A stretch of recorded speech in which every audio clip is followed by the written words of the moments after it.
പരിശുദ്ധമായ പരിപാവനമായ റമദാനിൻ്റെ അതിശ്രേഷ്ഠമായ ഈ സമയത്ത് നമുക്കറിയാമല്ലോ, റമദാനിൻ്റെ 25-ാം രാവിലേക്ക് നമ്മൾ പ്രവേശിക്കുകയാണ്. റമദാനിൻ്റെ വളരെ ശ്രേഷ്ഠതയുള്ള 4ാമത്തെയും അവസാനത്തെയും വെള്ളിയാഴ്ച രാവിലുമാണ് നമ്മളുള്ളത്. അടുത്ത വെള്ളിയാഴ്ച റമദാൻ അല്ല എന്നതാണ് ഏറ്റവും വലിയ സങ്കടം. ഇത് റമദാനിൻ്റെ അവസാനത്തെ വെള്ളിയാഴ്ച രാവാണ്, നാളെ വെള്ളിയാഴ്ച പകലാണ്. ഈ ഒരു സമയത്ത് റമദാനിൻ്റെ അവസാനത്തെ വെള്ളിയാഴ്ച രാവാകുന്ന ഇന്ന് നമ്മൾ ശ്രദ്ധിക്കേണ്ട, നമ്മൾ മനസ്സിലാക്കേണ്ട ഒരു കൂട്ടം കാര്യങ്ങൾ ഇന്നത്തെ ക്ലാസ്സിൽ നമുക്ക് പരിചയപ്പെടാം. വിശുദ്ധമായ റമദാനിൻ്റെ അവസാന സമയത്തിലൂടെയാണ് നമ്മൾ കടന്നു പോകുന്നത്. ഇനി ലൈലത്തുൽ ഖദറിനെ പ്രതീക്ഷിക്കേണ്ട ഏതാനും രാവുകൾ മാത്രമാണ് നമ്മളിലുള്ളത്. അള്ളാഹു ലൈലത്തുൽ ഖദറിൻ്റെ പുണ്യം നമുക്ക് തരട്ടെ, ആമീൻ. അതോടൊപ്പം തന്നെ ഈ ലൈലത്തുൽ ഖദറിനെ പ്രതീക്ഷിക്കുന്ന ഓരോ ആണും പെണ്ണും മുസ്ലിമായ ആളുകൾ അവർ പ്രത്യേകം ശ്രദ്ധിച്ച് നിർവഹിക്കേണ്ട അതിപ്രധാനപ്പെട്ട ഒരു നിസ്കാരമാണ് തസ്ബീഹ് നിസ്കാരം. അതിനെപ്പറ്റി ഞങ്ങൾക്കറിയാം ഉസ്താദെ, അറിയാം. പക്ഷേ അറിയില്ലാത്ത ഒരു കൂട്ടം കാര്യങ്ങൾ കൂടി ഇന്നത്തെ ക്ലാസ്സിൽ നമ്മൾ പഠിക്കുകയാണ്. തസ്ബീഹ് നിസ്കാരം, അതിൻ്റെ രൂപം, അതിൻ്റെ നിയ്യത്ത്, ഏത് സൂറത്ത്, അതിൽ എത്ര പ്രാവശ്യം തസ്ബീഹ് പറയണം, ഏത് തസ്ബീഹ് എങ്ങനെയാണ് പറയേണ്ടത്, അതുപോലെ തന്നെ തസ്ബീഹ് നമസ്കാരത്തിൻ്റെ ഇടയിൽ വുദൂ മുറിഞ്ഞാൽ എങ്ങനെയാണ് പിന്നെ നിസ്കാരം പൂർത്തിയാക്കേണ്ടത്. ലൈലത്തുൽ ഖദറിനെ പ്രതീക്ഷിക്കുന്ന അതിശ്രേഷ്ഠമായ ഈ രാവുകളിൽ തസ്ബീഹ് നമസ്കാരം നിസ്കരിക്കാൻ പറ്റിയില്ലെങ്കിൽ പിന്നെ എന്നാണ് ഉസ്താദെ ഞങ്ങൾ നിസ്കരിക്കേണ്ടത്? സ്ത്രീകൾ ഈ നിസ്കാരം നിസ്കരിക്കുമ്പോൾ ശ്രദ്ധിക്കേണ്ട ചില കാര്യങ്ങളുണ്ട്. പലപ്പോഴും അവർക്ക് പറ്റുന്ന ചില അബദ്ധങ്ങൾ, അത് ഇൻഷാ അല്ലാഹ് നമ്മുടെ ഇന്നത്തെ ക്ലാസ്സിൽ നമ്മൾ ചൂണ്ടിക്കാണിക്കുന്നതോടൊപ്പം തന്നെ തസ്ബീഹ് നമസ്കാരം കഴിഞ്ഞിട്ട് ഒരുപാട് ദിക്റുകളും സ്വലാത്തുകളൊക്കെ നമുക്ക് അറിയാവുന്നത് പറയാം. അതിൻ്റെ കൂടെ ഒരു ചെറിയൊരു ദിക്ർ ഇൻഷാ അല്ലാഹ് നിങ്ങൾക്ക് പറഞ്ഞു തരാം. ആ ഒരു ദിക്ർ പറഞ്ഞാൽ തീ പാറുന്ന വേഗതയിൽ നമ്മുടെ പ്രയാസ പ്രതിസന്ധികൾ അല്ലാഹു മാറ്റിത്തരുന്നതാണ്. ഏതാണ് ആ ദിക്ർ, എത്ര പ്രാവശ്യം പറയണം, മുഴുവനും അടങ്ങിയ വീഡിയോ നിങ്ങൾ കാണണേ. മറ്റുള്ളവർ കൂടി ഇത് എത്തിച്ചു കൊടുക്കാൻ മറന്നു പോവണ്ട. അസ്സലാമു അലൈക്കും വറഹ്മത്തുള്ളാഹി വബറകാതുഹു. ബിസ്മില്ലാഹി വൽഹംദുലില്ലാഹി വസ്സലാത്തു വസ്സലാമു അലാ റസൂലില്ലാഹി വഅലാ ആലിഹി വസ്വഹ്ബിഹി അജ്മഈൻ, അമ്മാ ബഅദ്. ഏറ്റവും സ്നേഹ ബഹുമാനം നിറഞ്ഞ സത്യവിശ്വാസികളെ, ഉമ്മമാരെ, അല്ലാഹു സുബ്ഹാനഹു വ തആല നമുക്കും നമ്മളോട് ബന്ധപ്പെട്ട എല്ലാവർക്കും ഈ വിശുദ്ധമായ റമദാനിൽ ചെയ്യുന്ന അമലുകളെല്ലാം നല്ല റാഹത്തോടെ ഖൈറായി ചെയ്യുവാനും അത് അല്ലാഹു തആല സ്വീകരിക്കുന്നവരുടെ കൂട്ടത്തിൽ ഉൾപ്പെടാനും അല്ലാഹു തൗഫീക്ക് തരട്ടെ. ഇനിയുള്ള വളരെ ശ്രേഷ്ഠമായ രാവുകളിലും പകലുകളിലും അല്ലാഹുവിന് ഇഷ്ടപ്പെട്ട ഒരുപാട് സൽക്കർമ്മങ്ങൾ ചെയ്യാൻ അല്ലാഹു നമ്മളെല്ലാവരെയും അനുഗ്രഹിക്കുമാറാവട്ടെ, ആമീൻ യാ റബ്ബൽ ആലമീൻ. പരിശുദ്ധമായ റമദാൻ, ആ റമദാനിൻ്റെ ഇന്ന് 24ാമത്തെ നോമ്പാണ്. ഇന്ന് മഗ്‌രിബോടുകൂടി 25-ാം രാവിലേക്ക് നമ്മൾ പ്രവേശിക്കുന്നു. മാത്രമല്ല ഇന്ന് റമദാനിൻ്റെ അവസാനത്തെ വെള്ളിയാഴ്ച രാവാണ്. നാളെ വെള്ളിയാഴ്ച, റമദാനിലെ അവസാനം ഏറ്റവും ലാസ്റ്റ് വെള്ളിയാഴ്ചയാണ്. വളരെ ശ്രേഷ്ഠതയുള്ള റമദാനിലെ അവസാനത്തെ വെള്ളിയാഴ്ച എന്നൊക്കെ പറഞ്ഞാൽ എല്ലാ പള്ളികളിലും ആളുകൾ തിങ്ങി നിറയുന്ന ഒരു സന്ദർഭമാണ്. പ്രത്യേകിച്ച് ഹറം പള്ളിയിൽ, മക്കയിലും മദീനയിലൊക്കെ നല്ല തിരക്കായിരിക്കും. അത്രമാത്രം ശ്രേഷ്ഠതയും ഫളീലത്തും നമുക്ക് മറ്റ് മാസങ്ങളിലെ മറ്റ് ജുമാഅകളേക്കാൾ ശ്രേഷ്ഠത കൽപ്പിക്കപ്പെട്ടിട്ടുള്ള ഒരു സമയമാണ് ഈ റമദാനിലെ അവസാനത്തെ വെള്ളിയാഴ്ച എന്നൊക്കെ പറഞ്ഞാൽ. കാരണം റമദാനിനെ യാത്രയാക്കുന്ന ഒരു വലിയ യാത്രയപ്പ് കൂടിയാണ് ഈ വിശുദ്ധമായ റമദാനിൻ്റെ അവസാനത്തെ വെള്ളിയാഴ്ച എന്ന് പറഞ്ഞാൽ. അത് നാളെയാണ്. ഇന്ന് വെള്ളിയാഴ്ച രാവാണ്. വളരെ ശ്രേഷ്ഠതയുള്ള ഈ സമയത്ത് ഇൻഷാ അല്ലാഹ് വെള്ളിയാഴ്ച രാവിലെ ചെയ്യേണ്ട കാര്യങ്ങളൊക്കെ നമുക്കറിയാം. അത് നമ്മൾ ഒരുപാട് വീഡിയോയിൽ പറഞ്ഞിട്ടുള്ളതാണ്. വെള്ളിയാഴ്ച രാവാണ്, പ്രത്യേകം സ്വലാത്തുണ്ട്. സ്വലാത്ത് ഏത് ചൊല്ലിയാലും കുഴപ്പമില്ല. അതുപോലെ ദിക്റുകൾ, അറിയാവുന്ന തസ്ബീഹുകൾ, സൂറത്തുൽ കഹ്ഫ്, സൂറത്ത് യാസീൻ, അതുപോലെ വാക്കിയ, മുൽക്ക്, അതുപോലെ തന്നെ മറ്റു സൂറത്തുകൾ. സൂറത്തുൽ ഫുർഖാൻ ഇനി മുതൽ ഒന്ന് സ്ഥിരമാക്കിയാൽ നല്ലതാണ്. സൂറത്തുൽ ഫുർഖാൻ ഖുർആനിലെ 25-ാമത്തെ സൂറത്താണ്. 77 ആയത്ത് മാത്രമുള്ളൊരു സൂറത്താണ്. അതായത് വിചാരണയില്ലാതെ സ്വർഗത്തിലേക്ക്, ഒരു ചോദ്യമില്ലാതെ അല്ലാഹു തആല നേരെ നമ്മുടെ സ്വർഗത്തിലേക്ക് വിടാൻ പര്യാപ്തമായ ഒരു സൂറത്താണ്. ഇനിയുള്ള ദിവസങ്ങളിലൊക്കെ പറ്റുമെങ്കിൽ ആ ഒരു സൂറത്തും ഓതാൻ പ്രത്യേകം ശ്രദ്ധിക്കുക. ഇന്ന് ലൈലത്തുൽ ഖദറിനെ പ്രതീക്ഷിക്കേണ്ട അതിപ്രധാനപ്പെട്ട രാവുകളിൽ 25-ാം രാവാണ്. അല്ലാഹു തആല കഴിഞ്ഞുപോയ ഏതെങ്കിലും രാവുകളിലാണ് ലൈലത്തുൽ ഖദർ വെച്ചിരുന്നതെങ്കിൽ അതിൻ്റെ പുണ്യം നമുക്ക് തരട്ടെ. ഇനി ഇന്നാണോ അല്ലെങ്കിൽ ഇനി 27-ാം രാവിനാണോ 29-നാണോ നമുക്കറിയില്ല. എന്നാണെങ്കിലും അതിൻ്റെ ശ്രേഷ്ഠതയും ഫളീലത്തും ഒക്കെ കരസ്ഥമാക്കുന്നവരുടെ കൂട്ടത്തിൽ പടച്ചവൻ നമ്മളെ ഉൾപ്പെടുത്തി അനുഗ്രഹിക്കട്ടെ, ആമീൻ. ഈ റമദാൻ തുടങ്ങിയ അന്നു മുതൽ നമ്മളൊക്കെ ഒരുപാട് മറ്റ് മാസങ്ങളിൽ നിസ്കരിക്കുന്നതിനേക്കാൾ കൂടുതലായി സുന്നത്ത് നിസ്കാരങ്ങൾ നമ്മൾ അധികരിപ്പിക്കുന്നവരാണ്. ഇപ്പോൾ ഓരോ ഫർദ് നമസ്കാരത്തിന് മുമ്പും ശേഷവുമുള്ള റവാത്തിബ് നിസ്കാരങ്ങൾ, അതുപോലെ തന്നെ ലുഹാ നിസ്കാരം, അതുപോലെ വിത്തർ, അതുപോലെ തറാവീഹ്, അതുപോലെ തന്നെ ലുഹാ നമസ്കാരം, അവ്വാബിൻ നിസ്കാരം, അതുപോലെ തഹജ്ജുദ് നിസ്കാരം, ഇതൊക്കെ നമ്മൾ അൽഹംദുലില്ലാഹ് മറ്റു മാസങ്ങളിൽ പലപ്പോഴും ചെയ്യാതിരുന്ന നിസ്കാരം ഈ റമദാനിൽ നമ്മൾ ചെയ്യുന്നുണ്ട്. അള്ളാഹു സ്വീകരിക്കട്ടെ, കബൂലാക്കട്ടെ. അതുപോലെ മറ്റു മാസങ്ങളിൽ നമ്മൾ ചെയ്യാതെയുള്ള ഈ റമദാനിൽ നമ്മൾ ചെയ്യുന്ന അല്ലെങ്കിൽ ചെയ്യാൻ ആഗ്രഹിക്കുന്ന പലരും ചെയ്തുകൊണ്ടിരിക്കുന്ന ഒരു നിസ്കാരമാണ് തസ്ബീഹ് നമസ്കാരം. അതിശ്രേഷ്ഠമായൊരു നിസ്കാരമാണ്. അതൊക്കെ ഞങ്ങൾക്ക് അറിയാം ഉസ്താദ്, കുറച്ച് തസ്ബീഹ് ചൊല്ലുന്ന നിസ്കാരമല്ലേ? ആണ്. പക്ഷേ ഒരുപാട് പേർക്ക് സംശയങ്ങളുണ്ട്. നമ്മളിപ്പോൾ എത്ര വിശദീകരിച്ചു കൊടുത്താലും ആളുകളുടെ സംശയം പല രൂപത്തിലാണ്. നമ്മൾ വിചാരിക്കാത്ത തരത്തിലാണ് തസ്ബീഹ് നിസ്കരിക്കുന്നത്. തസ്ബീഹ് നിസ്കാരത്തിൽ അതുപോലെ മറ്റ് നിസ്കാരങ്ങളുടെ സംശയങ്ങൾ വരുന്നത്. ഒരാൾ ചോദിച്ചത്, ഉസ്താദേ, ഈ തസ്ബീഹ് നമസ്കാരത്തിൻ്റെ ഇടയിൽ അവസാനത്തെ റക്അത്തിൽ, 4 റക്അത്ത് അവസാനത്തെ റക്അത്തിൽ നമ്മൾ തസ്ബീഹ് ചൊല്ലിക്കൊണ്ടിരിക്കുന്നതിൻ്റെ ഇടയിൽ വുളു മുറിഞ്ഞാൽ നിസ്കാരം പൂർത്തിയാക്കാൻ പറ്റില്ല. കാരണം നാം തസ്ബീഹ് നിസ്കാരമല്ലേ, അത്രയും ലോങ് ആയി നിസ്കരിച്ച് വന്നിട്ട് പിന്നെ വുളു മുറിഞ്ഞാൽ പിന്നെ വുളു എടുത്തിട്ട് വന്ന് പിന്നെ ആദ്യം തൊട്ട് നിസ്കരിക്കണോ?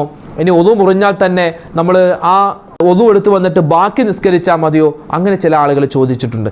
അങ്ങനെയുള്ള സംശയങ്ങൾ ന്യായമാണ്. ഇൻഷാ അല്ലാഹ് അതുപോലുള്ള സംശയങ്ങൾക്കുള്ള മറുപടിയും മറ്റ് തസ്ബീഹ് നമസ്കാരവുമായി ബന്ധപ്പെട്ട് വളരെ സുപ്രധാനപ്പെട്ട ചില അറിവുകളുമാണ് ഇൻഷാ അല്ലാഹ് ഇന്നത്തെ ക്ലാസ്സിൽ നമ്മൾ പറയാൻ ഉദ്ദേശിക്കുന്നത്.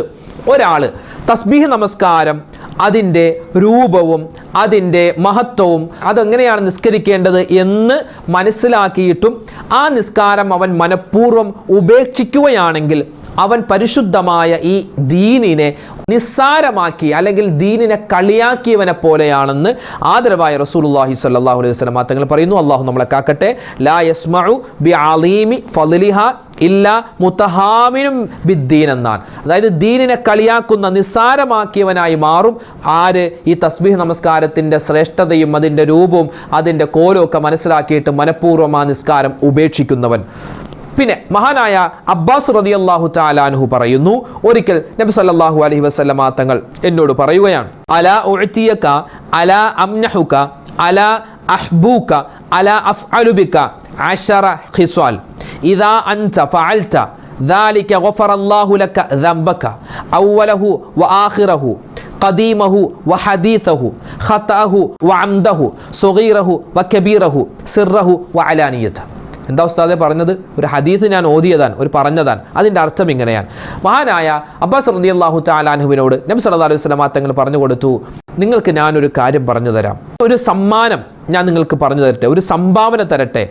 ഇത് ചെയ്താൽ നിങ്ങൾക്ക് 10 നന്മയുണ്ട്, 10 ഗുണമുണ്ട്. അതായത് ചെറുതും വലുതുമായ, കഴിഞ്ഞുപോയതും വരാനിരിക്കുന്നതുമായ, മനഃപൂർവ്വം ചെയ്ത, അറിയാതെ ചെയ്ത, രഹസ്യമായ, പരസ്യമായ, ഒറ്റക്ക് ചെയ്ത, കൂട്ടായി ചെയ്ത, ആദ്യം ചെയ്ത, അവസാനം ചെയ്ത എല്ലാ തെറ്റുകളും അള്ളാഹു പുറത്തു തരുന്ന ഒരു സമ്മാനം നിങ്ങൾക്ക് ഞാൻ പറഞ്ഞു തരട്ടെ. അപ്പോൾ പറഞ്ഞു തരൂ നബിയെ. എന്നിട്ട് അള്ളാഹിൻ്റെ ഹബീബ് പറഞ്ഞു കൊടുത്തത് ഈ തസ്ബീഹ് നമസ്കാരത്തെ പറ്റിയാണ്. നമ്മൾ ചെയ്തു പോകുന്ന പാപങ്ങൾ ഏതൊക്കെയാണ്? ആദ്യം ചെയ്തത്, അവസാനം ചെയ്തത്, ചെറുത് വലുത്, രഹസ്യം പരസ്യം, അതുപോലെ തന്നെ ഒറ്റക്ക് കൂട്ടായി, ഒരുപാട് തെറ്റുകൾ. ആ തെറ്റുകളൊക്കെ പൊറുക്കപ്പെടാൻ ഈ ഒരു നിസ്കാരം മാത്രം മതി. അതിൻ്റെ പേരാണ് തസ്ബീഹ് നമസ്കാരം. ചെയ്യേണ്ടത് ഇത്ര മാത്രം. 4 റക്അത്ത് ആണ് നിസ്കാരം. നമ്മളിപ്പോൾ ളുഹർ നിസ്കരിക്കുന്നു, അസ്ർ നിസ്കരിക്കുന്നു, അതൊക്കെ 4 റക്അത്തല്ലേ? അപ്പോൾ അതുപോലെ 4 റക്അത്ത്. അപ്പോൾ 4 റക്അത്ത് നിസ്കാരം. അതിൽ പ്രത്യേകം മറ്റ് നിസ്കാരങ്ങളെക്കാൾ ഒരു പ്രത്യേകതയുള്ളത് 75 പ്രാവശ്യം ഒരു റക്അത്തിൽ നമ്മൾ ഒരു തസ്ബീഹ് പറയണം. 2 റക്അത്തിൽ കൂടി എത്രയായി? 150 ആയി.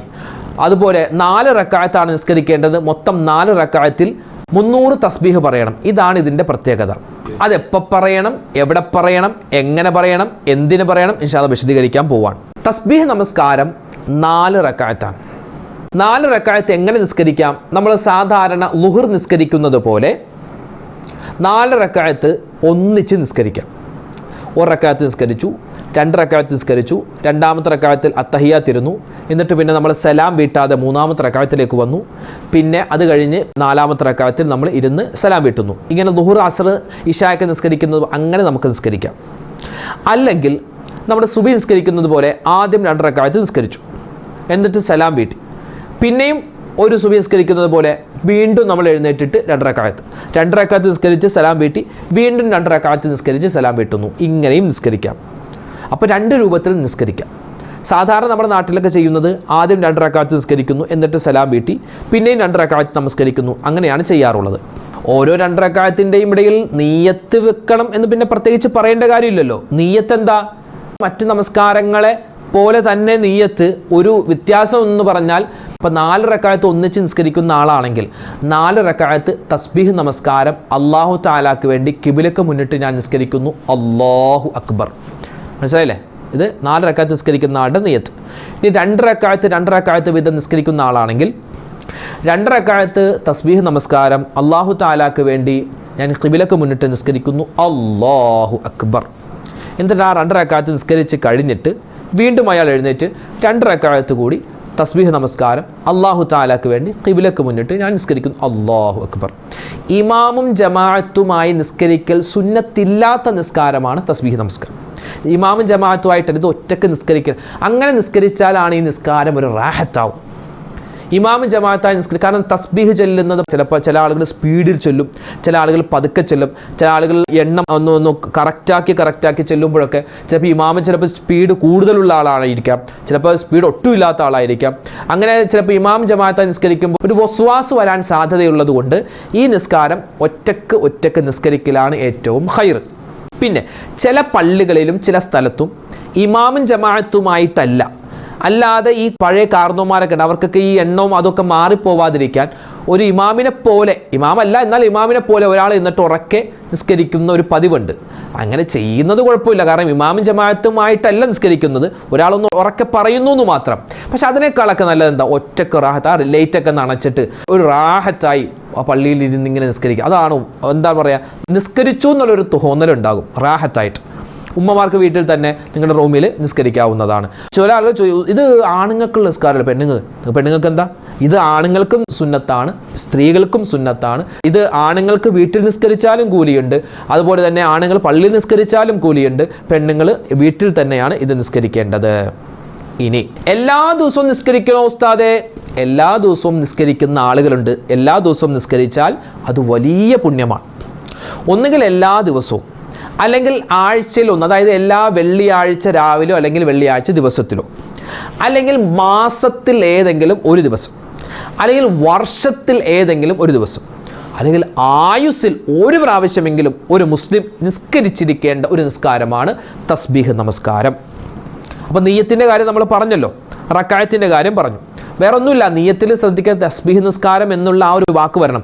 ഉസല്ലി സ്വലാത്ത തസ്ബീഹി റക്അത്തൈനി മുതവജ്ജിഹൻ ഇലൽ ഖിബ്ലത്തി ലില്ലാഹി തആല. അതായത് 2 റക്അത്ത് തസ്ബീഹ് നമസ്കാരം അല്ലാഹു തആലാക്ക് വേണ്ടി ഖിബ്ലക്ക് മുന്നിട്ട് ഞാൻ നിസ്കരിക്കുന്നു. ഇതാണ് നിയ്യത്ത്. അത് അറബിയിൽ തന്നെ വെക്കണമെന്നില്ല, മലയാളത്തിൽ പറഞ്ഞാലും മതി, മലയാളത്തിൽ തന്നെ പറയണമെന്നില്ല, അറബിയിൽ വെച്ചാലും മതി, രണ്ടും പറഞ്ഞാലും ഒരു കുഴപ്പമില്ല. പിന്നെ മൊത്തം 4 റക്അത്താണ് നമ്മൾ പറഞ്ഞു. പിന്നെ ഉസ്താദേ, ഇത് പകലിലാണോ രാത്രിയിലാണോ? എപ്പോൾ വേണമെങ്കിലും നിസ്കരിക്കാം. പകലിൽ നിസ്കരിച്ചാലും കൂലിയാണ്, രാത്രി നിസ്കരിച്ചാലും ഇത് കൂലിയുണ്ട്. പിന്നെ ഇവിടെ പറയുന്നത് അയാൾക്ക് രാത്രി ഫുൾ ഡ്യൂട്ടി ആയിരിക്കും, പകലേ നിസ്കരിക്കാൻ പറ്റൂ. അങ്ങനെ പകൽ നിസ്കരിക്കുന്ന ആളാണെങ്കിൽ അയാൾ ഈ 4 റക്അത്ത് ഒന്നിച്ച് നിസ്കരിക്കലാണ് നല്ലത്. ഈ നമ്മൾ ളുഹറൊക്കെ നിസ്കരിക്കുന്ന പോലെ 4 റക്അത്തും ഒന്നിച്ച് നിസ്കരിക്കലാണ് പകലിൽ നിസ്കരിക്കുന്ന ആൾക്ക് ഈ തസ്ബീഹ് നിസ്കാരം ആ ഒരു രൂപത്തിലാണ് നിസ്കരിക്കൽ നല്ലത്. രാത്രി നിസ്കരിക്കുന്ന ആളാണെങ്കിൽ 2 റക്അത്ത് നിസ്കരിച്ചു, സലാം വീട്ടി വീണ്ടും എഴുന്നേറ്റ് നിയ്യത്ത് വെച്ച് 2 റക്അത്ത് നിസ്കരിക്കലാണ് നല്ലത്. ഇത് 27-ാം രാവ് സ്പെഷ്യൽ നിസ്കാരമല്ല ഈ തസ്ബീഹ്. ആര് പറഞ്ഞു 27-ാം രാവാണെന്ന്? 27-ാം രാവിനെങ്കിലും നിസ്കരിക്കട്ടെ എന്ന് പറഞ്ഞാണ് ഉസ്താദുമാർ അങ്ങനെ പറയുന്നത്. അല്ലാതെ 27-ാം രാവിൻ്റെ സ്പെഷ്യൽ നിസ്കാരം, ഇതിപ്പോൾ 25-ാം രാവാണ്, ഇനി 27 വരുന്നു, 29 വരുന്നു. നമ്മളിത് 1 തൊട്ടേ തുടങ്ങണം. 1, 2 റമദാൻ മുഴുക്കെ നിസ്കരിക്കേണ്ട നിസ്കാരമായിരുന്നു. അങ്ങനെ നിസ്കരിക്കുന്ന ആളുകളുണ്ട് കേട്ടോ. നമ്മുടെ വീഡിയോ കാണുന്ന എത്രയോ ഉമ്മമാരുണ്ട്. തസ്ബീഹ് നിസ്കാരം അല്ലാത്ത മാസങ്ങളിലും റമദാൻ അല്ലാത്ത മാസങ്ങളിൽ നിസ്കരിക്കുന്ന ആളുകളുണ്ട്. അതുപോലെ റമദാനിൽ തന്നെ മുടക്കാതെ നിസ്കരിക്കുന്ന എത്രയോ ഉമ്മമാരുണ്ട്, ഉപ്പമാരുണ്ട്. അൽഹംദുലില്ലാഹ്, അല്ലാഹു തആല സ്വീകരിക്കട്ടെ. അപ്പോൾ കൃത്യമായ സമയമില്ല ഇത്. രാത്രി വേണമെങ്കിൽ മാറ്റി നിസ്കരിക്കാം, പകൽ വേണമെങ്കിൽ പകൽ നിസ്കരിക്കാം, സൗകര്യമുള്ള സമയത്ത് നമുക്ക് നിസ്കരിക്കാം. പിന്നെ റമദാനിലെ രാത്രികളിൽ ഒറ്റ രാവുകളിൽ, പ്രത്യേകിച്ച് 27 രാവിനെയൊക്കെ ഹയാത്താക്കാൻ ഉദ്ദേശിക്കുന്നവർക്ക് ആ ഒരു സമയം കൂടി ഇബാദത്തിൽ ഏർപ്പെടാൻ ഈ നിസ്കാരം നിസ്കരിക്കാം. അതാണ് 27 രാവിനെയൊക്കെ നമ്മൾ സ്പെഷ്യലായി ഈ നിസ്കാരം നിസ്കരിക്കുന്നത്. 27 രാവിനല്ല, നമ്മൾ ഇത്തിക്കാഫിനെ കരുതുന്ന അല്ലെങ്കിൽ ലൈലത്തുൽ ഖദ്റിനെ കരുതി രാത്രി ഹയാത്താക്കാൻ ഉദ്ദേശിക്കുന്ന ആളുകൾക്കൊക്കെ ഈ നിസ്കാരം പറ്റിയതാണ്. ഇനി ഈ നിസ്കാരത്തിൻ്റെ കോലം, രൂപം നിയ്യത്ത് വെച്ചു, അല്ലാഹു അക്ബർ, കൈകെട്ടി. അത് കഴിഞ്ഞ് വജ്ജഹത്തു വജീഹിയ ലില്ലദീ ഫത്തറസ്സമാവാതി വൽ ഹനീഫൻ മുസ്ലിമൻ, ആ വജ്ജഹത്തു ഓതുക. ഇനി വജ്ജഹത്തു കുറേ ഉണ്ട് ഉസ്താദെ, അല്ലെങ്കിൽ തന്നെ ഈ തസ്ബീഹൊക്കെ പറയുമ്പോൾ ഒരുപാട് നേരമില്ല, വജ്ജഹത്തു ഒഴിവാക്കട്ടെ എന്ന് ചോദിക്കുന്ന വജ്ജഹത്തു ഒഴിവാക്കൽ കറാഹത്താണ്. ഇനി വജ്ജഹത്തു ഫുള്ളായി ഓതൽ മടിയുള്ള ആളുകളാണെങ്കിൽ അങ്ങനെ മടിക്കാൻ പാടില്ല. ഇനി അങ്ങനെ എന്തെങ്കിലും വജ്ജഹത്തു ഒഴിവാക്കുകയാണ് എന്ന് ഒരാൾ ഉദ്ദേശിച്ചാൽ കറാഹത്ത് അവിടെ വരാതിരിക്കാൻ സുബ്ഹാനക്കല്ലാഹുമ്മ വബിഹംദിക് എന്നോ അല്ലെങ്കിൽ സുബ്ഹാനല്ലാ എന്നോ പറയൽ സുന്നത്താണ്. കാരണം എന്താ, ആ ഒരു കറാഹത്ത് ഒഴിവാക്കാൻ. അപ്പോൾ അല്ലാഹു അക്ബർ കൈകെട്ടി തക്ബീറത്തുൽ ഇഹ്റാം കഴിഞ്ഞു. അത് കഴിഞ്ഞ് വജ്ജഹത്തു ഓതുക. അത് കഴിഞ്ഞിട്ട് അഊദു ബില്ലാഹി മിനശ് ശൈത്വാനിർ റജീം ബിസ്മില്ലാഹിർ റഹ്മാനിർ റഹീം അൽഹംദുലില്ലാഹി റബ്ബിൽ ആലമീൻ, ഫാത്തിഹ ഓതുക. ഫാത്തിഹ ഓതി കഴിഞ്ഞിട്ട് ഒരു സുന്നത്തായ സൂറത്തുണ്ട്. ഏതാണത്? അൽഹാകുമുത് തകാസുർ ഹത്താ സുർതുമുൽ മഖാബിർ കല്ലാ സൗഫ തഅലമൂന സുമ്മ കല്ലാ സൗഫ തഅലമൂൻ കല്ലാ ലൗ തഅലമൂന ഇൽമൽ യഖീൻ എന്നുള്ള സൂറത്തു തകാസുർ ഓതൽ പ്രത്യേകം സുന്നത്താണ്. അത് അറിയില്ല ഉസ്താദെ, അറിയില്ലെങ്കിൽ അറിയാവുന്ന സൂറത്ത് ഓതുക. ഖുൽ ഹുവല്ലാഹു അഹദ് സൂറത്ത് മാത്രം അറിയൂ എങ്കിൽ അത് മാത്രം ഓതിയാലും മതി, അത് ഓതുക. ആ സൂറത്ത് ഓതിയതിന് ശേഷം 15 പ്രാവശ്യം സുബ്ഹാനല്ലാഹി വൽഹംദുലില്ലാഹി വലാ ഇലാഹ ഇല്ലല്ലാഹു അല്ലാഹു അക്ബർ എന്നോ സുബ്ഹാനല്ലാഹ് അൽഹംദുലില്ലാഹ് അല്ലാഹു അക്ബർ എന്നോ പറയൽ സുന്നത്താണ്. ആദ്യം പറഞ്ഞ രൂപമാണ് ഏറ്റവും ഖൈറായത്. രണ്ടാമത് പറഞ്ഞതും കുഴപ്പമില്ല. ഉസ്താദ് ഈ സുബ്ഹാനല്ലാഹി വൽഹംദുലില്ലാഹി അങ്ങനെ കൂട്ടി പറയണോ? സുബ്ഹാനല്ലാഹ് അൽഹംദുലില്ലാഹ് അല്ലാഹു അക്ബർ എന്ന് പറഞ്ഞാൽ മതിയോ? അങ്ങനെ പറഞ്ഞാലും മതി. പക്ഷേ പൂർണ്ണമായ രൂപം സുബ്ഹാനല്ലാഹി വൽഹംദുലില്ലാഹി വലാ ഇലാഹ ഇല്ലല്ലാഹു അല്ലാഹു അക്ബർ എന്ന് പറയലാണ്.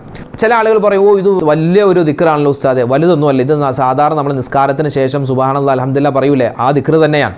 അതൊന്ന് കൂട്ടി പറഞ്ഞു എന്ന് മാത്രം.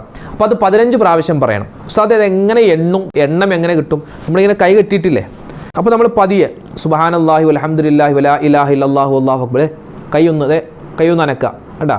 ഇവിടെ പിന്നെ രണ്ടാമത് 2, പിന്നെ 3, പിന്നെ 4, പിന്നെ 5, പിന്നെ 6, 7, 8, 9, 10, 11, 12, 13, 14, 15. നമുക്ക് അങ്ങനെ എണ്ണം കിട്ടൂല ഉസ്താദെ. അങ്ങനെ കിട്ടണം. കാരണം എന്താണ്? നമ്മൾ തസ്ബീഹ് നിസ്കാരമാണ്, വളരെ ശ്രദ്ധയോടുകൂടി നിസ്കരിക്കേണ്ട നിസ്കാരമാണ്, ശ്രദ്ധ മാറിപ്പോവാതെ നമ്മൾ സൂക്ഷിക്കേണ്ട നിസ്കാരമാണ്. പിന്നെ എണ്ണുന്ന സമയത്ത് തുടർച്ചയായി നമുക്ക് ഏതായാലും എണ്ണം വരില്ല. കാരണം നമ്മൾ എന്താണ്, ദിക്ർ ചൊല്ലിയിട്ടാണല്ലോ എണ്ണുന്നത്. തുടർച്ചയായിട്ട് ഇങ്ങനെ വരാൻ പാടില്ല. അങ്ങനെ വന്നാൽ നമുക്ക് നിസ്കാരം ബാത്തിലായി പോകും. അപ്പോൾ എന്താണ്, തുടർച്ചയായിട്ട് ആ ഒരു അനക്കം വരാതെ നമ്മൾ സുബ്ഹാനല്ലാഹി വൽഹംദുലില്ലാഹി വലാ ഇലാഹ ഇല്ലല്ലാഹു അല്ലാഹു അക്ബർ, സുബ്ഹാനല്ലാഹി വൽഹംദുലില്ലാഹി വലാ ഇലാഹ ഇല്ലല്ലാഹു അല്ലാഹു അക്ബർ അങ്ങനെ എണ്ണുക. ഒരു ഒച്ചപ്പാടും ബഹളമൊന്നും ഉണ്ടാക്കേണ്ട കാര്യം ഇല്ല. അങ്ങനെയാണ് നമ്മൾ തസ്ബീഹ് ചൊല്ലേണ്ടത് നൃത്തത്തിൽ. അങ്ങനെ തസ്ബീഹ് ചൊല്ലി 15 പ്രാവശ്യം. പിന്നെ നമ്മൾ പോകുന്നു അല്ലാഹു അക്ബർ, റുക്കൂഇലേക്ക് പോകുന്നു. റുക്കൂഇൽ നമ്മൾ സാധാരണ പറയുന്ന സുബ്ഹാന റബ്ബിയൽ അലീം വബിഹംദിഹി, സുബ്ഹാന റബ്ബിയൽ അലീം വബിഹംദിഹി അത് 3 പ്രാവശ്യം പറഞ്ഞിട്ട് ഒരു 10 പ്രാവശ്യം അവിടെ നേരത്തെ പറഞ്ഞ സുബ്ഹാനല്ലാഹി വൽഹംദുലില്ലാഹി വലാ ഇലാഹ ഇല്ലല്ലാഹു അല്ലാഹു അക്ബർ ആ ഒരു ദിക്ർ 10 പ്രാവശ്യം പറയുക. അപ്പോൾ നമ്മുടെ വിരൽ കൊണ്ട് മുട്ടിൽ പിടിച്ചിട്ടില്ലേ, അപ്പോൾ നമുക്ക് പതിയെ എണ്ണാൻ പറ്റും. സാധാരണ നമ്മൾ റുക്കൂയിൽ നിൽക്കുന്നതിനേക്കാൾ കൂടുതൽ ഇച്ചിരി നേരം നിൽക്കുന്നു, അത്രേ ഉള്ളൂ, വ്യത്യാസം വേറെ ഒന്നുമില്ല. അത് കഴിഞ്ഞ് പിന്നെ ഇഅ്തിദാൽ, സമിഅ അല്ലാഹു ലിമൻ ഹമിദ. ഇഅ്തിദാലിലേക്ക് വന്നു. ഇഅ്തിദാലിൽ നമ്മൾ എന്ത് പറയും? റബ്ബനാ ലക്കൽ ഹംദു മിൽ അസ്സമാവാതി വമിൽ അൽ അർളി വമിൽ അമാ ശിഅത മിൻ ഷൈഇൻ ബഅദ്. അത് പറഞ്ഞതിന് ശേഷം 10 പ്രാവശ്യം എന്ത്, അപ്പോൾ നമ്മൾ കൈ താത്തിയിട്ടേക്കുവാണല്ലോ, സുബ്ഹാനല്ലാഹി വൽഹംദുലില്ലാഹി വലാ ഇലാഹ ഇല്ലല്ലാഹു അല്ലാഹു അക്ബർ. അത് കഴിഞ്ഞ് പിന്നെ നേരെ നമ്മൾ സുജൂദിലേക്ക് പോകുന്നു. അവിടെ നമ്മൾ എന്ത് പറയും? സുബ്ഹാന റബ്ബിയൽ അഅ്ലാ വബിഹംദിഹി, സുബ്ഹാന റബ്ബിയൽ അഅ്ലാ വബിഹംദിഹി, സുബ്ഹാന റബ്ബിയൽ അഅ്ലാ വബിഹംദിഹി 3 പ്രാവശ്യം പറഞ്ഞിട്ട് പിന്നെ സുജൂദിൽ പിന്നെ നമുക്ക് എന്താണ്, കൈ നമ്മൾ ഇങ്ങനെ വെച്ചിരിക്കുകയാണ്. അപ്പോൾ നമുക്ക് ഇങ്ങനെ എണ്ണാൻ കുഴപ്പമില്ല, വേറെ തടസ്സമൊന്നുമില്ല. ഒരു 10 പ്രാവശ്യം സുബ്ഹാനല്ലാഹി വൽഹംദുലില്ലാഹി വലാ ഇലാഹ ഇല്ലല്ലാഹു അല്ലാഹു അക്ബർ. അത് കഴിഞ്ഞ് പിന്നെ ഇരുത്തം, നമ്മൾ 2 സുജൂദിൻ്റെ ഇടയിലുള്ള ഇരുത്തത്തിലേക്ക് വന്നു. അവിടെ റബ്ബി ഗുഫിർലി വർഹംനി വജ്ബുർനി വർഫഅനി വർസുഖ്നി വഹ്ദിനി വആഫിനി അവിടെയും 10 പ്രാവശ്യം സുബ്ഹാനല്ലാഹി വൽഹംദുലില്ലാഹി വലാ ഇലാഹ ഇല്ലല്ലാഹു അല്ലാഹു അക്ബർ. അത് പിന്നെ രണ്ടാമത്തെ സുജൂദ്, അവിടെയും നമ്മൾ സുജൂദിൽ പറയുന്ന സുബ്ഹാന റബ്ബിൽ അഅ്ലാ വബിഹംദിഹി പറഞ്ഞിട്ട് അവിടെയും നമ്മൾ 10 പ്രാവശ്യം. അത് കഴിഞ്ഞ് പിന്നെ ഒരു ഇസ്തിഹാറത്തിൻ്റെ ഇരുത്തമുണ്ട്. ഒരു ഇസ്തിഹാറത്തിൻ്റെ ഇരുത്തം, അതായത് ഒന്ന് രണ്ടാമത്തെ റക്അത്തിലേക്ക് എഴുന്നേൽക്കുന്നതിന് മുമ്പ് ഒന്നിരുന്നിട്ട് നമ്മൾ രണ്ടാമത്തെ റക്അത്തിലേക്ക് വരിക. ഒരു റാഹത്തിൻ്റെ ഇരുത്തം എന്നാണ് ഇസ്തിഹാറത്തിൻ്റെ ഇരുത്തം. അവിടെ പ്രത്യേകിച്ച് ദിക്റൊന്നും പറയലില്ല. അപ്പോൾ അവിടെ ആ ഒരു ഇരുത്തത്തിൽ ഒരു 10 പ്രാവശ്യം സുബ്ഹാനല്ലാഹി വൽഹംദുലില്ലാഹി വലാ ഇലാഹ ഇല്ലല്ലാഹു അല്ലാഹു അക്ബർ പറയുക. എന്നിട്ട് പിന്നെ രണ്ടാമത്തെ റക്അത്തിലേക്ക് അല്ലാഹു അക്ബർ. അപ്പോൾ ആ ആദ്യത്തെ റക്അത്തിൽ നമ്മൾ 75 ദിക്റാണ്. അതായത് നൃത്തത്തിൽ 15, പിന്നെ റുക്കൂഇൽ 10, ഇഅ്തിദാലിൽ 10, ആദ്യത്തെ സുജൂദിൽ 10, പിന്നെ സുജൂദിൻ്റെ ഇടയിലെ ഇരുത്തത്തിൽ 10, പിന്നെ രണ്ടാമത്തെ സുജൂദിൽ 10, പിന്നെ അതുപോലെ തന്നെ ഇസ്തിഹാറത്തിൻ്റെ ഇരുത്തം, ആ റാഹത്തിൻ്റെ ഇരുത്തം അതിലും 10, മൊത്തം 75 ദിക്റാണ് നമ്മൾ പറയുന്നത്. അപ്പോൾ ആദ്യത്തെ റക്അത്തിൽ 75, പിന്നെ രണ്ടാമത്തെ റക്അത്തിലേക്ക് നമ്മൾ വന്നു അല്ലാഹു അക്ബർ. അത് കഴിഞ്ഞ് പിന്നെ ഫാത്തിഹ ഓതുക. ഫാത്തിഹ ഓതിയതിന് ശേഷം പിന്നെ രണ്ടാമത്തെ റക്അത്തിൽ സുന്നത്തായ സൂറത്തുൽ അസ്ർ വൽ അസ്ർ ഇന്നൽ ഇൻസാന ലഫീ ഖുസ്ർ ഇല്ലല്ലദീന ആമനു വഅമിലു സ്വാലിഹാത്തി വതവാസൗ ബിൽ ഹഖ് വതവാസൗ ബിസ്സബ്ർ. അത് അറിയാമെങ്കിൽ അത് ഓതുക, ഇല്ലെങ്കിൽ അറിയാവുന്ന സൂറത്ത് ഓതുക, കുഴപ്പമില്ല കേട്ടോ. അപ്പോൾ ആ സൂറത്ത് അത് ഓതിയതിന് ശേഷം 15 പ്രാവശ്യം സുബ്ഹാനല്ലാഹി വൽഹംദുലില്ലാഹ്. അത് കഴിഞ്ഞ് പിന്നെ നമ്മൾ രണ്ടാമത്തെ റക്അത്തിൽ റുക്കൂയിലേക്ക് പോകുന്നു. അവിടെ ആ റുക്കൂയിൽ പറയേണ്ട ദിക്റിന് ശേഷം 10 പ്രാവശ്യം, പിന്നെ ഇഅ്തിദാലിൽ വരുന്നു, അതിൻ്റെ ദിക്റിന് ശേഷം 10 പ്രാവശ്യം, പിന്നെ നമ്മൾ സുജൂദിലേക്ക് പോകുന്നു. സുജൂദിൽ പറയേണ്ട ദിക്റിന് ശേഷം 10 പ്രാവശ്യം ഈ തസ്ബീഹ് പറയുക, പിന്നെ ഇടയിലെ ഇരുത്തം അതിലും 10 പ്രാവശ്യം, പിന്നെ രണ്ടാമത്തെ സുജൂദ് അതിലും 10 പ്രാവശ്യം, പിന്നെ നമ്മൾ അത്തഹിയാത്തിൽ ഇരിക്കുന്നു. അത്തഹിയാത്തിൽ ഇരുന്നിട്ട് ആദ്യം അത്തഹിയാത്തുൽ മുബാറകാത്തു സ്വലവാത്തു ത്വയ്യിബാത്തു ലില്ലാ അസ്സലാമു അത് പറയുക. പിന്നെ അത് കഴിഞ്ഞ് പിന്നെ നബി തങ്ങളുടെ പേരിലുള്ള സ്വലാത്ത് ഇബ്രാഹിമിയ സ്വലാത്ത് അത് പറയുക. അത് കഴിഞ്ഞ് പിന്നെ എന്താ നമ്മൾ ദുആ പറയൂലേ, അത് ദുആ പറയൽ സുന്നത്താണ്. റബ്ബനാ ആതിനാ ഫിദ് ദുനിയാ ഹസന എന്ന് പറഞ്ഞാലും മതി. പക്ഷേ ഏതായാലും നമ്മൾ നിസ്കരിക്കുന്നു, ആ റാഹത്തായിട്ട് അങ്ങോട്ട് നിസ്കരിക്കട്ടെ. അവസാനത്തെ അത്തഹിയാത്തിൽ പറയുന്ന ആ ദുആയും നല്ലതാണ്, അത് ഓതാം. ഓതിയില്ല എന്ന് വെച്ച് ഇപ്പോൾ നിസ്കാരം ബാത്തിലാവുന്നില്ല, അത് ഓതാം. അത് ഓതിയിട്ട് അത്തഹിയാത്തിന് ശേഷം ഒരു 10 പ്രാവശ്യം സുബ്ഹാനല്ലാഹി വൽഹംദുലില്ലാഹി വലാ ഇലാഹ ഇല്ലല്ലാഹു അല്ലാഹു അക്ബർ എന്ന് പറഞ്ഞിട്ട് നമ്മൾ അസ്സലാമു അലൈക്കും വറഹ്മത്തുള്ളാഹി അസ്സലാമു അലൈക്കും വറഹ്മത്തുള്ളാഹി സലാം വീട്ടുക. അപ്പോൾ 2 റക്അത്തായി. 2 റക്അത്തിൽ കൂടി 150 ദിക്ർ ആയിട്ടുണ്ട്. ഇപ്പോൾ നമ്മൾ സലാം വീട്ടി ഒന്നുകൂടെ എഴുന്നേറ്റിട്ട് അപ്പം തന്നെ എഴുന്നേൽക്കണമെന്നില്ല, വേണമെങ്കിൽ ഒന്ന് ചായ കുടിക്കാം, വിശ്രമിക്കാം. ആ ഒരു രൂപത്തിൽ തന്നെ കൊണ്ട് നിസ്കരിച്ച് പോയാൽ ഖൈറാണ്. നമ്മൾ എഴുന്നേറ്റിട്ട് പിന്നെ എന്ത് ചെയ്യുക, വീണ്ടും 2 റക്അത്ത് തസ്ബീഹ് നമസ്കാരം അല്ലാഹു തആലക്ക് വേണ്ടി ഞാൻ ഖിബ്ലക്ക് മുന്നിട്ട് നിസ്കരിക്കുന്നു, അല്ലാഹു അക്ബർ. നേരത്തെ ചെയ്ത അതേ രൂപം തന്നെ ഇവിടെയും ആവർത്തിക്കുക. പിന്നെ സൂറത്തിൽ വ്യത്യാസമുണ്ട്. രണ്ടാമത് നമ്മൾ നിസ്കരിക്കുമ്പോൾ, അതായത് മൂന്നാമത്തെ റക്അത്തിൽ സൂറത്തുൽ കാഫിറൂൻ ഖുൽ യാ അയ്യുഹൽ കാഫിറൂൻ, നാലാമത്തെ അവസാനത്തെ റക്അത്തിൽ ഫാത്തിഹയ്ക്ക് ശേഷം ഖുൽ ഹുവല്ലാഹു അഹദ് എന്ന സൂറത്താണ് ഓതേണ്ടത്. എന്നിട്ട് നമ്മൾ അത്തഹിയാത്ത് കഴിഞ്ഞ് സലാം വീട്ടുക. ഈ ഒരു തസ്ബീഹ് നിസ്കാരം കഴിഞ്ഞിട്ട് ഒരു ദുആ, തസ്ബീഹ് നിസ്കാരം കഴിഞ്ഞിട്ട് ഒരുപാട് ദുആകൾ ഒരുപാട് കിതാബിൽ കാണാം. ഇവിടെ നമ്മൾ യാ ഹയ്യു യാ ഖയ്യൂം ബിറഹ്മതിക അസ്തഗീസ്, ഇത് നമ്മൾ അള്ളാഹിൻ്റെ ഒരു ഇസ്മ, യാ ഹയ്യു യാ ഖയ്യൂം ബിറഹ്മതിക അസ്തഗീസ് എന്ന് ഒരു മനുഷ്യൻ തസ്ബീഹ് നമസ്കാരത്തിന് ശേഷം ഒരു 11 വട്ടം അവൻ പറഞ്ഞാൽ തീ പാറുന്ന വേഗതയിൽ അവൻ്റെ പ്രതിസന്ധികൾ മാറുകയും അവൻ്റെ ദുആ അള്ളാഹു സ്വീകരിക്കുകയും അതുപോലെ തന്നെ അവൻ്റെ വിഷമഘട്ടങ്ങളിൽ അള്ളാഹുവിൻ്റെ ഉടനടിയുള്ള പരിഹാരം അവനിക്ക് കാണാൻ പറ്റുന്നതാണ് എന്ന് ചില മഹത്തുക്കൾ കിതാബിൽ എഴുതിയിട്ടുണ്ട്. വേറൊന്നുമില്ല, യാ ഹയ്യു യാ ഖയ്യൂം, ഹയ്യായ അള്ളാഹ് ഖയ്യൂമായ അള്ളാഹ് ബിറഹ്മതിക അസ്തഗീസ്, നിന്റെ കരുണ കൊണ്ട് ഞാൻ നിന്നോട് സഹായം ചോദിക്കുകയാണ് എന്ന് ഏകദേശം അർത്ഥം വരുന്ന ഈ ദിക്ർ ഒരു 11 വട്ടം ഓതുക. അതല്ലാതെ മറ്റ് ദിക്റുകൾ അശ്ഹദു അല്ലാ ഇലാഹ ഇല്ലല്ലാഹ് അസ്തഗ്ഫിറുല്ലാഹ് അസ്അലുക ജന്നത, അതുപോലെ തന്നെ ഒന്നാമത്തെ 10 പറയുന്ന അല്ലാഹുമ്മ റഹംനി, രണ്ടാമത്തെ 10 പറയുന്ന അല്ലാഹുമ്മ ഗഫിർലി ദുനൂബി യാ റബ്ബൽ ആലമീൻ, മൂന്നാമത്തെ 10 പറയുന്ന 2 ദുആ. ഇതൊക്കെ നമുക്കിങ്ങനെ പറഞ്ഞിട്ട് നമുക്കെല്ലാം അള്ളാഹുലേക്ക് ഏറ്റുപറഞ്ഞ് നമുക്ക് തൗബ ചെയ്യാനും ഇസ്തിഗ്ഫാർ പറയാനും ദുആ ചെയ്യാനും പറ്റുന്ന ഒരു സന്ദർഭമാണ് തസ്ബീഹ് നമസ്കാരത്തിന് ശേഷമുള്ള സമയം. ഇനി ചില ആളുകൾ ചോദിച്ചു, ഉസ്താദേ ഈ തസ്ബീഹ് നിസ്കാരത്തിൻ്റെ ഇടയിൽ വുളു പോയാൽ, വുളു മുറിഞ്ഞാൽ ഞങ്ങൾ വുളു എടുക്കണോ? വുളു എടുക്കണം. തസ്ബീഹ് നിസ്കാരം എന്നല്ല, ഏത് നിസ്കാരത്തിൻ്റെ ഇടയിലും വുളു മുറിഞ്ഞാലും അതെപ്പോൾ, ചിലപ്പോൾ നൃത്തത്തിലാവാം, റുക്കൂയിലാവാം, സുജൂദിലാവാം, അല്ലെങ്കിൽ അത്തഹിയാത്തിൽ സലാം വീട്ടുന്നതിന് തൊട്ട് മുമ്പാവാം. അസ്സലാം എന്ന് പറയുമ്പോൾ തന്നെ വുളു മുറിഞ്ഞാലും അവിടെ നിസ്കാരം പോയി. എന്ത് ചെയ്യണം?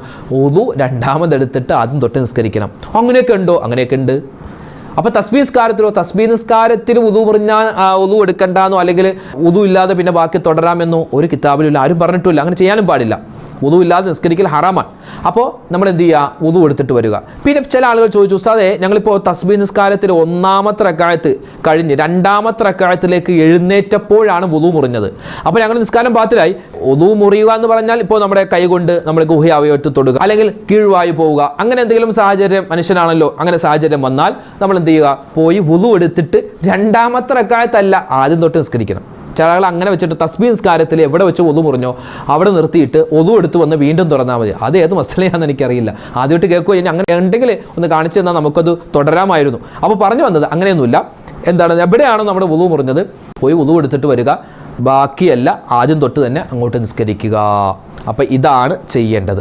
അതുപോലെ തസ്ബീഹ് നിസ്കരിക്കുന്ന സ്ത്രീകൾക്കും ആണുങ്ങൾക്കും ഒക്കെ പറ്റുന്ന ഒരു അബദ്ധമാണ്, തസ്ബീഹ് ചിലപ്പോൾ കൂടിപ്പോകാം, കുറഞ്ഞു പോവാം. അങ്ങനെ കൂടിപ്പോവാനും കുറഞ്ഞു പോകാനും കാരണം എന്താ? ചിന്ത മാറിപ്പോകുന്നത് കൊണ്ടാണ്. നമ്മൾ ശ്രദ്ധിച്ച് നിസ്കരിക്കുകയാണെങ്കിൽ നമ്മുടെ ചിന്ത മാറില്ല, നമുക്ക് കറക്റ്റ് തസ്ബീഹൊക്കെ കിട്ടും. ചിലപ്പോൾ നമ്മൾ നിസ്കരിക്കുന്നതിൻ്റെ ഇടയിൽ നാളെ എന്താ നോമ്പ് തുറക്കാൻ വേണ്ടത്, അല്ലെങ്കിൽ നാളെ അവൾ നോമ്പ് തുറക്കാൻ വിളിച്ചിട്ടുണ്ട്, എങ്ങനെ പോകും, അല്ലെങ്കിൽ ഉടുപ്പ് എടുത്തിട്ടില്ല, ഉടുപ്പിന് എപ്പോൾ എടുക്കും, ഇപ്പോൾ അവസാനം ആയല്ലോ, ഇതൊക്കെ ഇങ്ങനെ ചിന്തിച്ച് നിസ്കരിക്കുന്നു. ആണുങ്ങളാണെങ്കിൽ നാളെ എന്ത് ചെയ്യണം, നാളെ ഓഫീസിൽ പോകണം, നാളെ കടയിൽ പോകണം, പിന്നെ റമദാൻ്റെ എങ്ങനെയാണ് ലീവ് അടക്കേണ്ടത്, പണിക്കാർക്ക് പൈസ കൊടുക്കണ്ടേ, ഇങ്ങനെ പല പല ചിന്തകളാണ് മനസ്സിലേക്ക് വരുന്നത്.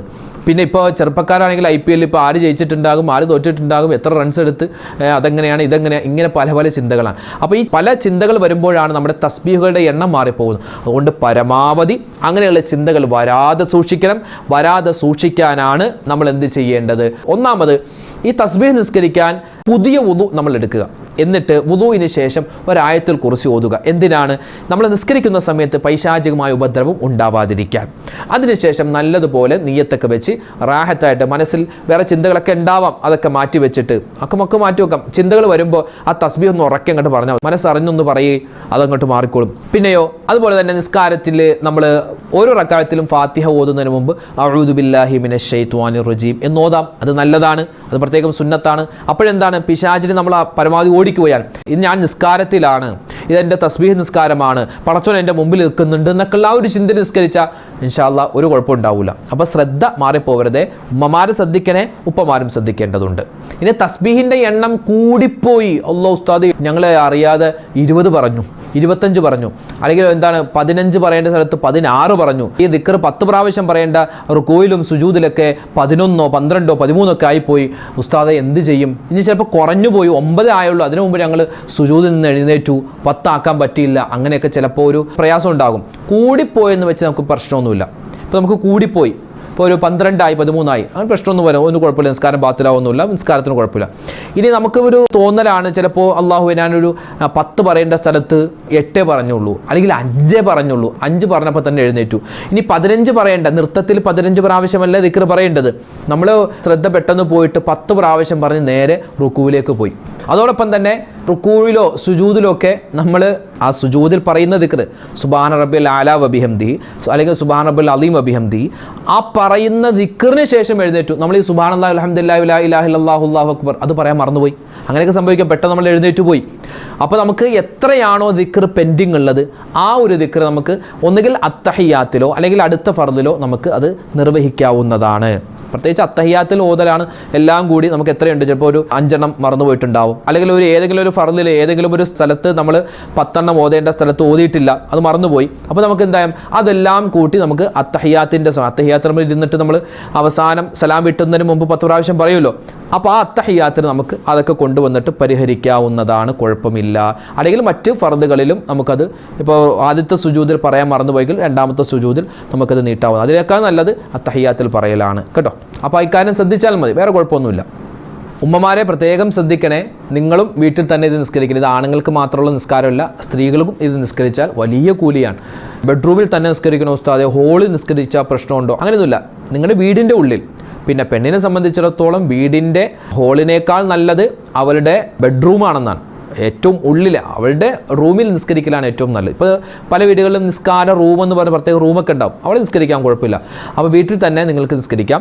മെൻസസ് ഉള്ള നിസ്കാരമില്ലാത്ത സ്ത്രീകളെ സംബന്ധിച്ചിടത്തോളം അവർക്ക് ചിലപ്പോൾ 25-ാം രാവിന് പറ്റില്ല, ചിലപ്പോൾ 27-ാം രാവിന് പറ്റില്ല, ഇനിയിപ്പോൾ 29-നും പെരുന്നാളിനൊന്നും പറ്റിയിട്ടില്ല, ആ സമയത്തൊക്കെ ഈ ഒരു അവസ്ഥയാണെങ്കിൽ ഇത് കഴിഞ്ഞിട്ട് നിസ്കരിക്കാം. അപ്പോൾ മനസ്സിൽ കരുതും, പടച്ചോനെ ഇത് റമദാനിൽ നിസ്കരിക്കാൻ വേണ്ടി കരുതിയതാണ്, പക്ഷേ എൻ്റെ സാഹചര്യം കൊണ്ട് എനിക്ക് പറ്റിയില്ല, എനിക്ക് ആ റമദാനിൽ നിസ്കരിച്ച പുണ്യം തരണേ എന്നൊക്കെ നിങ്ങൾക്ക് മനസ്സറിഞ്ഞു ദ്വാരക്കാം. അതിൻ്റെ പ്രതിഫലം അള്ളാഹു തടഞ്ഞു വെക്കൊന്നുമില്ല, അള്ളാഹു തരും, അള്ളാഹു തരട്ടെ. അപ്പോൾ പല ആളുകളും ചോദിച്ചത് കലാ വീട്ടാവോ? സ്ഥിരമായി നിസ്കരിക്കുന്ന ആൾക്ക് ഏതെങ്കിലും ഒരു ദിവസം നിസ്കരിക്കാൻ പറ്റിയില്ലെങ്കിൽ കലാ വീട്ടാം. അല്ലാതെ ഇത് വല്ലപ്പോഴും നിസ്കരിച്ചിട്ട് കലാ വീട്ടാവും ചോദിക്കാൻ അതിന് അർത്ഥമില്ല. അതായത് സ്ഥിരമായി എല്ലാ ദിവസവും തസ്ബീഹ് നിസ്കാരം നിസ്കരിക്കുന്ന ആളാണ്, ഏതെങ്കിലും ഒരു ദിവസം നിസ്കരിക്കാൻ പറ്റില്ല, അപ്പോൾ അയാൾക്ക് കഥ ആയിപ്പോയി, അത് പിന്നീട് നിസ്കരിക്കാം. എന്നതുപോലെ ഇതിപ്പോൾ റമദാനിൽ നിസ്കരിക്കാൻ ഉദ്ദേശിച്ചതാണ്, പക്ഷേ സാഹചര്യം കൊണ്ട് നിസ്കരിക്കാൻ പറ്റിയില്ല എങ്കിൽ നിങ്ങൾക്ക് റമദാൻ കഴിഞ്ഞ ശവ്വാലിൽ ഒക്കെ ഈ ഒരു നിസ്കാരം നിസ്കരിക്കാവുന്നതാണ്. ഏറ്റവും ഹൈറായ നിസ്കാരമാണ്. നിങ്ങൾ ഉമ്മമാർ ഇതൊക്കെ നിസ്കരിച്ചിട്ട് നല്ലതുപോലെ ദ്വാരക്കുക. നിങ്ങളുടെ ഭർത്താവിൻ്റെ കാര്യം, നിങ്ങളുടെ മക്കളുടെ കാര്യം, അതുപോലെ മരുമക്കൾ, പേരക്കുട്ടികൾ, നിങ്ങളുടെ സ്വന്തം കാര്യമൊക്കെ അള്ളാഹുലേക്ക് ഏറ്റവും കൂടുതൽ പറഞ്ഞ് ദ്വാരക്കുക. സ്ത്രീകളൊക്കെ ദ്വാരക്കുമ്പോൾ വലിയ പ്രതിഫലമാണ്, വലിയ കൂലിയാണ്. അള്ളാഹു തആല വേഗത്തിൽ ദുആ സ്വീകരിക്കുന്ന ഒരു വിഭാഗമാണ് ഉമ്മമാര്, സ്ത്രീകൾ എന്നൊക്കെ പറഞ്ഞാൽ. അള്ളാഹു തആല നമ്മുടെ ഈ ഒരു പരിശുദ്ധമായ റമദാനിൽ നമ്മൾ ചെയ്യുന്ന ഈ സൽക്കർമ്മങ്ങളെല്ലാം അള്ളാഹു സ്വീകരിക്കുമാറാവട്ടെ. അർഹമായ പ്രതിഫലം അള്ളാഹു നമുക്ക് എല്ലാവർക്കും നൽകുമാറാവട്ടെ. അപ്പോൾ തസ്ബീഹ് നിസ്കാരം എപ്പോൾ നിസ്കരിക്കണം, ആര് നിസ്കരിക്കണം, എങ്ങനെ നിസ്കരിക്കണം, എത്ര റക്അത്ത്, നിയ്യത്ത്, സൂറത്ത്, രൂപം, കോലം, അതിൻ്റെ സംശയങ്ങൾ, അതും ഇതും എല്ലാം പറഞ്ഞിട്ടുണ്ട്. അള്ളാഹു സ്വീകരിക്കട്ടെ, കബൂലാക്കട്ടെ. ഇനി അങ്ങോട്ട് നിസ്കരിച്ചാൽ മതി. പറഞ്ഞപ്പോൾ ഉസ്താദ് ഇത്രയും വലിയ നിസ്കാരമാണോ? ചെറിയ നിസ്കാരമാണ്, പക്ഷേ ഒരുപാട് പേർക്ക് പല സംശയങ്ങൾ. അപ്പോൾ ആ സംശയങ്ങളൊക്കെ തീർത്ത് നമ്മൾ പറഞ്ഞു എന്ന് മാത്രം. ഇതിപ്പോൾ ഞാൻ പരമാവധി സംശയങ്ങൾക്കുള്ള മറുപടി പറഞ്ഞിട്ടുണ്ട്. ഇപ്പോൾ കമൻറ്റ് നോക്കിയാൽ നമ്മൾ ചിന്തിക്കാത്ത തരത്തിലുള്ള ഒരുപാട് സംശയങ്ങൾ ഒരുപാട് പേർക്ക് ഉണ്ടാവും. ഇൻഷാ അല്ലാഹ് അതൊക്കെ മറ്റൊരു അവസരത്തിൽ അതിൻ്റെ മറുപടി പറയാം. അതുപോലെ തന്നെ ഒരുപാട് പേര് ദ്വാരക്കാൻ പറഞ്ഞിട്ടുണ്ട്. അള്ളാഹു അവരുടെയും നമ്മുടെയും മനസ്സിലുള്ള ഹലാലായ മുറാദുകൾ ഹാസിലാക്കട്ടെ, വിഷമങ്ങൾ മാറ്റിത്തരട്ടെ. ഈ റമദാനിൽ നമ്മൾ ചെയ്യുന്ന അമലുകൾ കൊണ്ട് ലൈലത്തുൽ ഖദറിന്റെ പുണ്യം അള്ളാഹു നമുക്ക് എല്ലാവർക്കും തരട്ടെ. ആമീൻ യാ റബ്ബൽ ആലമീൻ. അസ്സലാമു അലൈക്കും വറഹ്മത്തുള്ളാഹി വബറകാതുഹു.